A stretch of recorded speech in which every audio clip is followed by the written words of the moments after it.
नमस्कार बंधु। आजकल चुनाव प्रचार में देश के प्रधानमंत्री जी हमेशा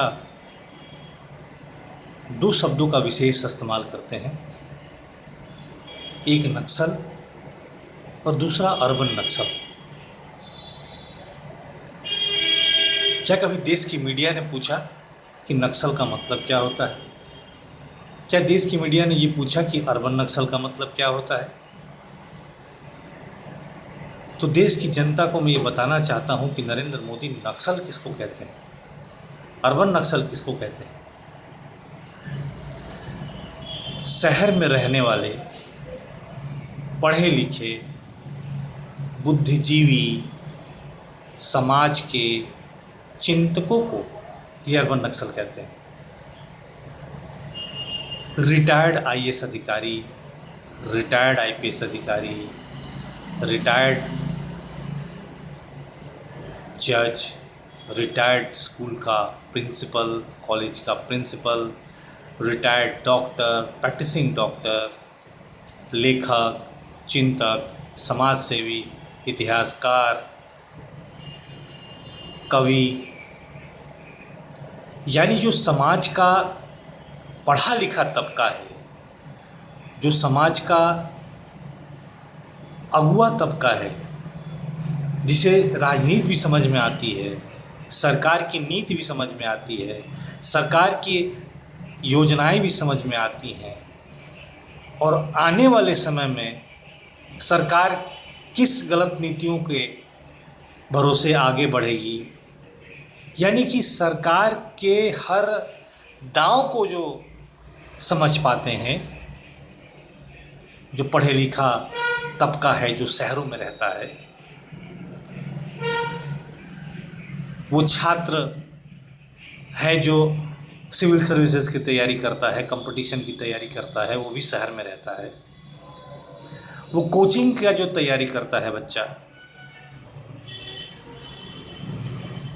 जो किसी न किसी शिक्षा के माध्यम से, टीवी मीडिया अखबार के माध्यम से समाज में और देश में होने वाली हर घटनाओं को जो समझता है, इन सभी लोगों को इस देश के प्रधानमंत्री नरेंद्र मोदी अर्बन नक्सल कहते हैं।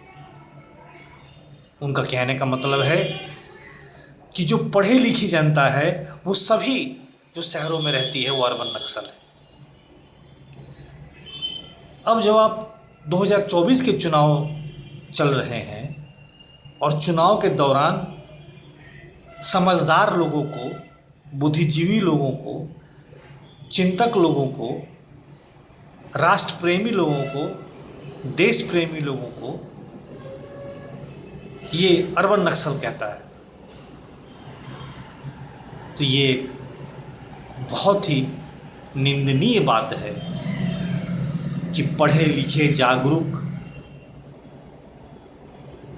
चिंतक समाज के लोगों को इस देश का प्रधानमंत्री अर्बन नक्सल कहता है।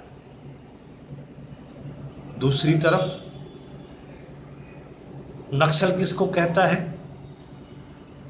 जो आदिवासी वनवासी हजारों साल से पहाड़ों को तोड़कर, नदियों को सींचकर, बांधकर, जंगल में परिवार के साथ एक संघर्ष पूर्व जीवन जी रहा है, ऐसे आदिवासी वनवासियों को इस देश का प्रधानमंत्री नक्सल कहता है। उनके जमीनों को छीनकर पूंजीपतियों को सस्ते भाव में बेच देता है। उद्योग धंधे कल कारखाने के नाम पर हजारों साल से बसे हुए आदिवासियों को वहां से भगा देता है, पुलिस के जोर पर, शासन के जोर पर। और जब अपनी वो बात कहते हैं वो आदिवासी वनवासी, तो उनको ये नक्सल कहता है। बहुत दुख की बात है कि जिस व्यक्ति को इस देश के लोगों ने 10 साल शासन करने का मौका दिया, वो पढ़े लिखे बुद्धिजीवियों को अर्बन नक्सल कहता है। शोषित, वंचित और पिछड़े दलित, आदिवासी, वनवासियों को नक्सल कहता है। देश की जनता इस वीडियो के माध्यम से समझे और लोकसभा चुनाव में भाजपा को हरा कर ये साबित करे कि ये देश हमेशा से ही क्रांतिकारियों की ज़मीन है। लाखों क्रांतिकारियों ने अपने शहीद हुए हैं इस धरती के लिए, उसे हम ऐसे किसी चाय बेचने वाले, देश बेचने वाले, सरकारी कंपनियां बेचने वाले, देश के सारे संसाधन बेचने वाले प्रधानमंत्री को जीतने नहीं देंगे। नमस्कार। वंदे मातरम। वंदे मातरम।